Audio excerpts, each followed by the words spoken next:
ठंड में सुबह 4 बजे नहाने वाला ससुराल। हाँ, क्या मुसीबत है, फिर से इस पराठे का पेट फट गया।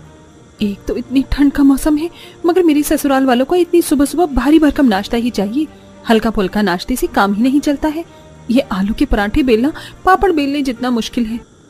अंजू खुद में बड़बड़ा रही होती है। तभी डाइनिंग टेबल से ददिया सास सख्त मिजाज में बोलती है, पोता बहू, अरे पोता बहू, अरे कब से एक पराठा मांगा है, अभी तक बना नहीं। अरे कौन सी बीरबल की खिचड़ी बना रही है? जी जी बस लाई दादी जी। सबसे ज्यादा तो इस ददिया सास ने मेरी नाक में दम करके रख दिया है। पता नहीं सबको क्या खुजली मचती रहती है। उल्लू के पट्टे, पेटू लोग कहीं के। खून भी रखा है मेरा, कैसे कैद खाने जैसे ससुराल में आकर फंस गई हूँ मैं। आखिरकार ससुराल वालों को नाश्ता करवाने में अंजू के गरम मसाले जितने तेज गुस्से के पीछे का सारा मसला क्या है, ये मालूम करने के लिए कहानी के पिछले भाग से कुछ पेश करते हैं। जहां कड़ाके की ठंड में रात के 4 बजे गली मोहल्ले में घना धुंध छाया हुआ था। अड़ोसी पड़ोसी रजाई में खर्राटे मारकर सो रहे थे। पूनम ठंड में कपकपाते हुए अदरक कूट रही है। हे भगवान, आज तो इस ठंड के मौसम ने सारे रिकॉर्ड तोड़ डाले हैं। ऊपर से इतनी सर्दी में सुबह ठंड में नहाकर मेरी तो नानी याद आ गई। पता नहीं इन ससुराल वालों को कितनी गर्मी फूकते हैं। डेली सुबह इतनी ठंड में 4 बजे उठकर नहा धो लेते हैं।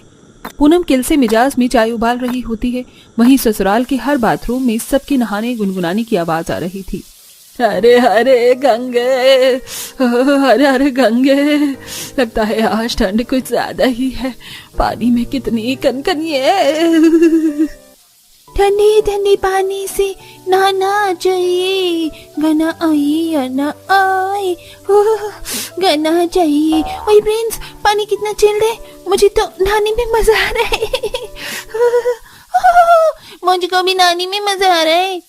पूरा ससुराल इतनी तगड़ी ठंड में भी तड़के सुबह 4 बजे नहा धोकर पूजा पाठ करते हैं और नाश्ते की मेज पर हाजिर हो जाते हैं। तभी दोनों बच्चे ठंड से छींकने लगते हैं।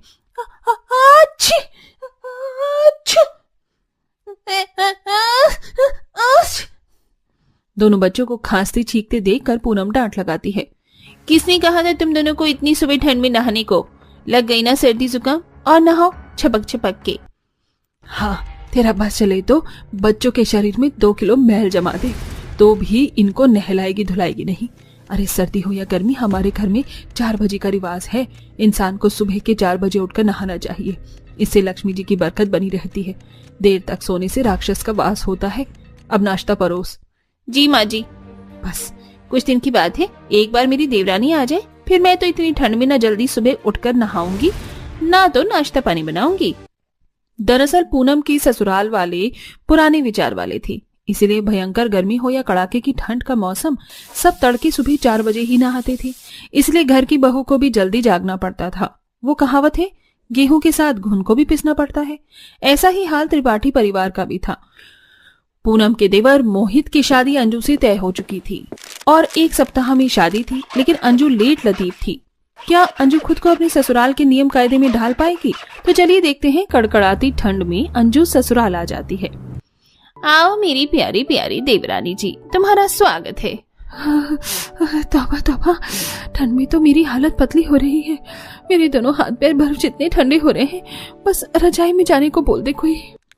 अंजू को ठंड में थर थर कांपते देखकर ननन चारों बीच में चुटकी लेते हुए कहती है, अंजू भाभी, आप तो अभी से कांप रही हो। असली परीक्षा तो कल से शुरू है, आप तो कमर कस लो। क्या मतलब चारू, मैं समझी नहीं। तभी दादी सास बीच में टांग अड़ाते हुए बोलती है, कुछ नहीं पोता बहू, तू जाके आराम कर, सफर की थक गई होगी ना। सब लोग अपने कमरे में चले जाते हैं, मगर सुबह अंजू के लगभग 4 बजते ही खटपट की आवाज से आंखें खुल जाती हैं।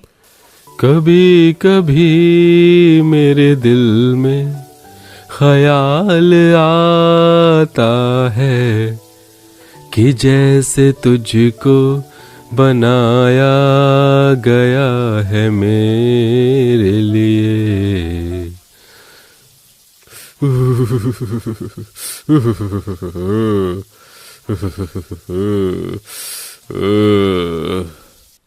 अंजू आग बबूला होकर बिस्तर में उठकर बैठ जाती है। ये किस उल्लू के पट्टे को इतनी सुबह सुबह इंडियन आइडल बनने का सुरूर चढ़ा हुआ है। अच्छी खासी नींद आई थी और ये मोहित जी, ये कहाँ गई? मोहित जी, कहाँ हो आप? अंजू, मैं बाथरूम में हूँ, जरा तौलिया पास करना, ठंड लग रही है। अच्छा जी, तो मेरे खुद के महान पतिदेव मेरी नींद के कबाब में हड्डी बन गई। हद है। अंजू उबासी लेते हुए तौलिया देती है, तभी उसकी ननद दरवाजा नॉक करती है। अंजू भाभी, आप उठ गई हो? उठो ना, दरवाजा खोलो। अंजू दरवाजा खोलती है, जहाँ चारों गीले बालों में खड़ी थी। ठंड के कारण उसके दांत बज रहे थे। भाभी, 4 बज गई है, जल्दी से नहा धोकर नीचे आ जाओ। मगर चारू, अभी तो रात के 4 बज रहे हैं और बाहर इतनी ठंड हो रही है। मैं तो कहती हूँ तुम भी जाकर रजाई में सो जाओ। भाभी, हमारे घर में सब लोग तड़के सुबह 4 बजे ही नहाते हैं, यही नियम है यहाँ का। आप भी नहा लीजिए। अच्छा ठीक है।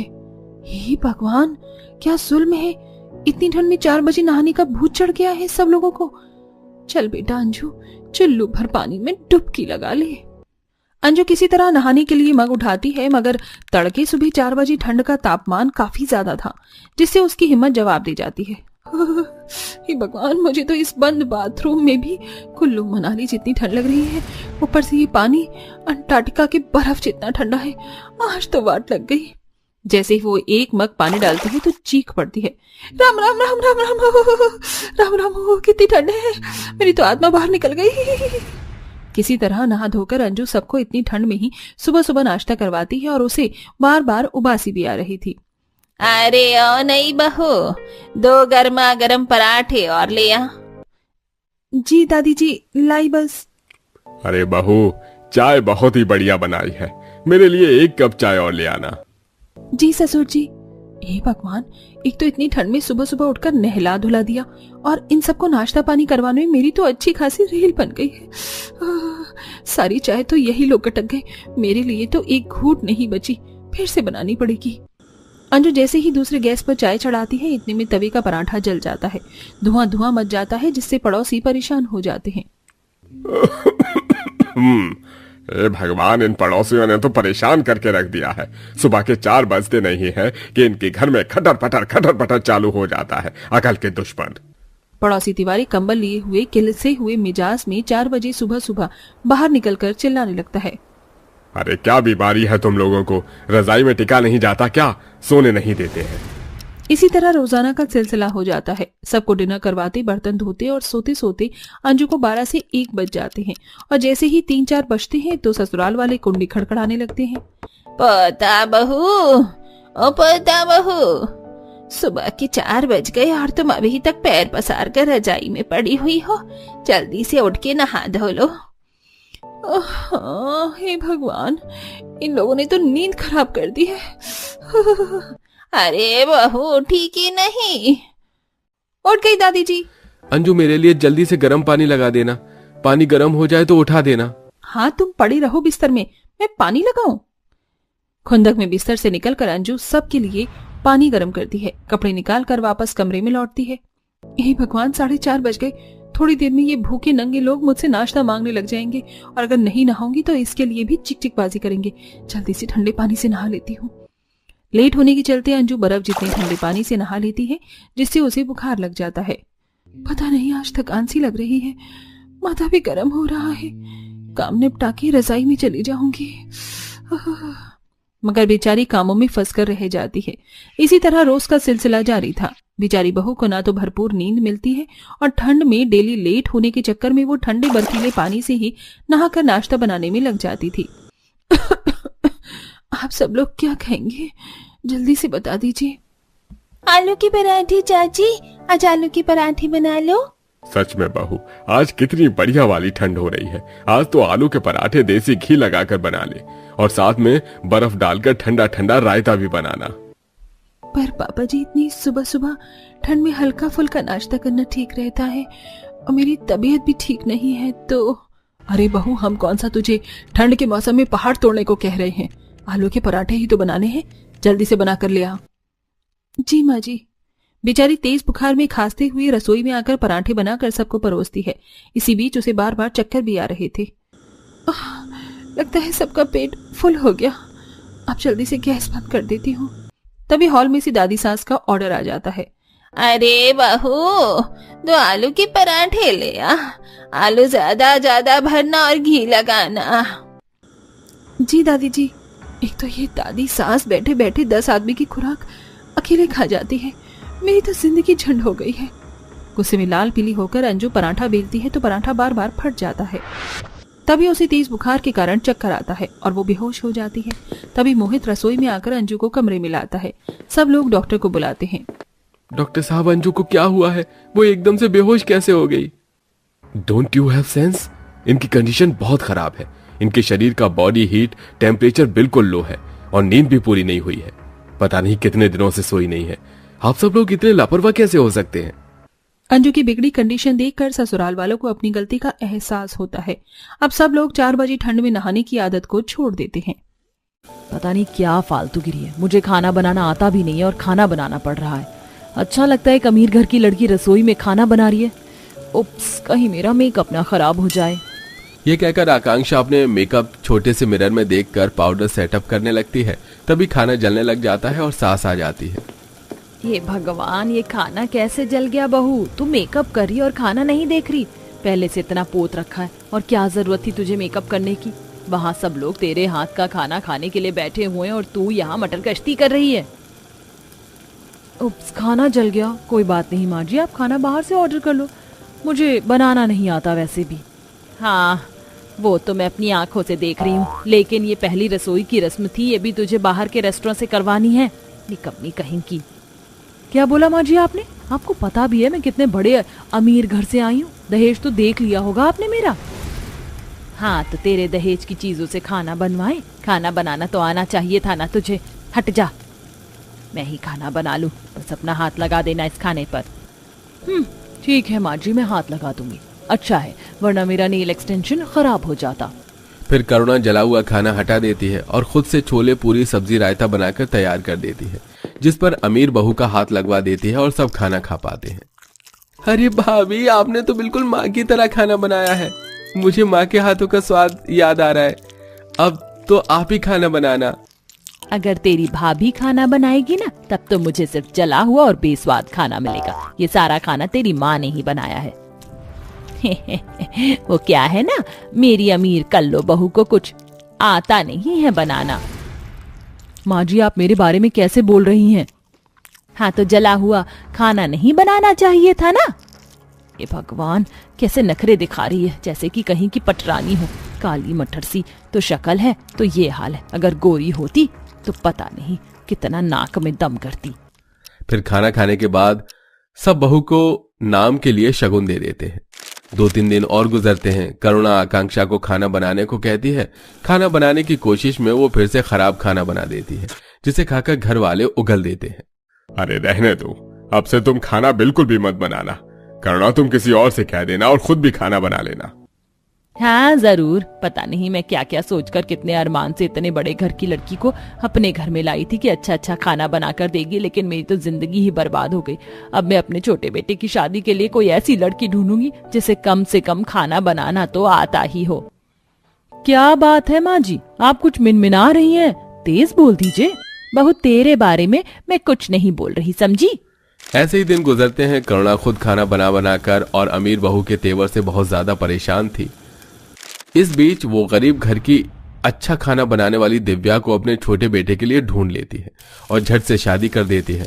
जहां शादी के बाद पहली रस्म में वो बहुत अच्छा खाना बनाती है और अपनी बहू को अपने हाथ से सोने के कंगन पहनाती है।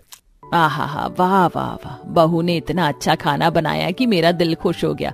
देख रही है बड़ी बहू, खाना ऐसे बनाना चाहिए कि सबके चेहरे खिल उठे। तेरे जैसे नहीं कि तेरे ही जैसा बनाया हुआ खाना देखने को मिले, जला हुआ। माँ जी, आप फिर से मेरे स्किन टोन के बारे में बात कर रही है ना?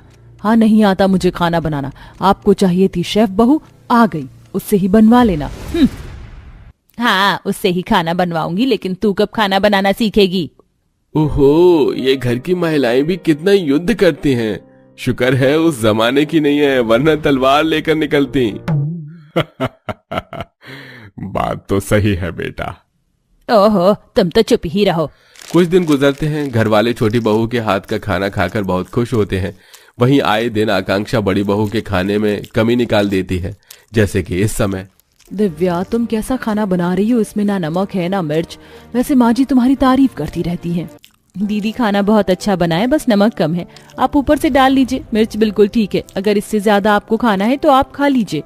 मुझसे ज्यादा आपको इस घर में टाइम हो गया और आपको मिर्च का अंदाजा नहीं है। 2 दिन की आई हुई मुझसे जुबान चलाने लगी। भूलो मत, तुम एक गरीब परिवार से हो और मैं अमीर परिवार से। जभी तो आपने खाना बनाना नहीं सीखा और माँ जी से इतना सुनती रहती हैं। कम से कम मैं सबको अच्छा खाना बनाकर तो खिला सकती हूँ, वरना आपके राज में तो ससुराल वाले भूखे ही रह जाएंगे। बस करो तुम दोनों लड़ना। फिर दोनों बहू चुपचाप खाना खाती हैं, ऐसे ही शाम के टाइम। अरे आकांक्षा बहू, जरा चाय बना दे। नहीं नहीं, तू मत बना, वरना अपनी जैसी काली चाय बना कर ले आएगी। दिव्या बहू, तू बना कर ला। हाँ हाँ माँ जी। ये कहकर दिव्या अपनी सास के लिए चाय बनाकर लाती है, जहां वो सास के सामने अपने हाथ को चाय से मैच करके दिखाती है। मेरे से अलग है चाय, दूध वाली चाय।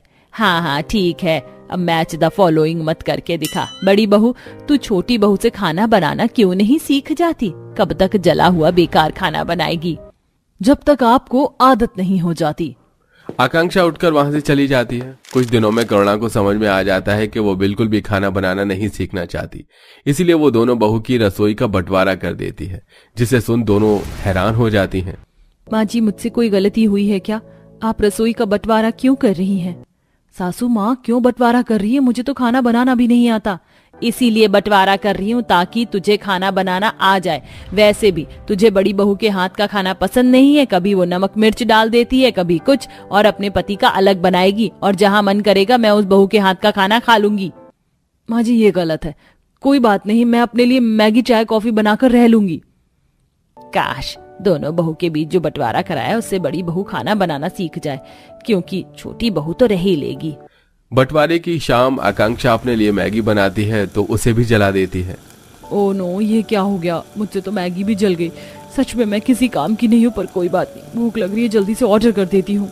आकांक्षा रसोई में खड़े खड़े फोन पर खाना ऑर्डर करती है।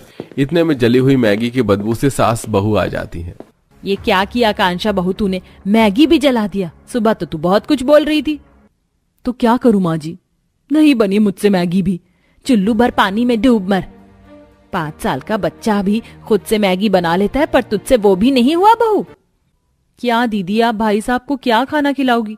कोई बात नहीं, मैं खाना बना दूंगी। नहीं बहू, मैंने बंटवारा इसलिए नहीं किया कि तू ही खाना बनाएगी, तभी आकांक्षा खुद अपने पति को खाना बनाकर देना चाहे जैसे भी दे। बंटवारे का मतलब यही है कि अलग अलग खाना खाना होगा आपसे। ठीक है माँ जी। फिर दिव्या अपने बंटवारे की तरफ खाना बनाना शुरू करती है और आकांक्षा गुस्से से मुंह फुलाकर कमरे में चली जाती है और उसके ऑर्डर के खाने को ही दोनों पति पत्नी खाना खाते हैं। सुमित बिल्कुल भी बाहर का खाना खाकर खुश नहीं होता। मजबूरन कभी ड्राई फ्रूट्स तो कभी दूध पीकर ऑफिस चला जाता है। बंटवारे के दौरान आकांक्षा कभी खाना जलाती तो कभी खुद भी भूखे पेट रहती।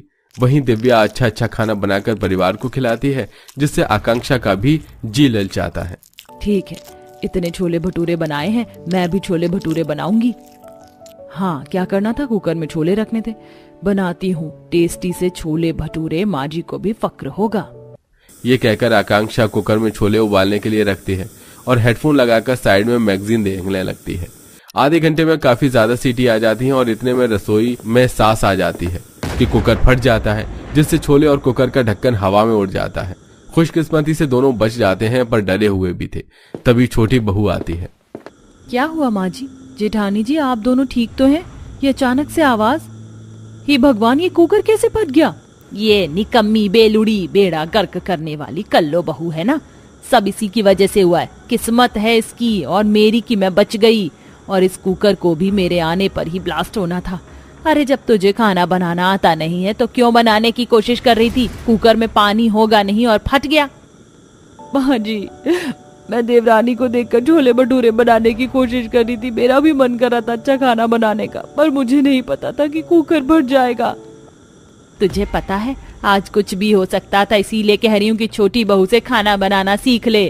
अरे अगर कल को वो और हम सब घर वाले यहाँ नहीं हुए, रेस्टोरेंट भी बंद रहा, तो तू कैसे खाना खाएगी? थोड़ा तो खाना बनाना सीख ले, चाहे दाल चावल ही सही। मुझसे गलती हो गई माँ जी, पर अब से मैं खाना बनाना जरूर सीखूंगी। दिव्या, तुम मुझे सिखाओगी ना? हाँ दीदी जरूर। अपने घमंड को छोड़ आकांक्षा अपनी देवरानी से खाना बनाना सीखती है, जिसके बाद खुद से खाना बनाकर घर वालों को खुश रखती है और करुणा बंटवारे को भी खत्म कर देती है।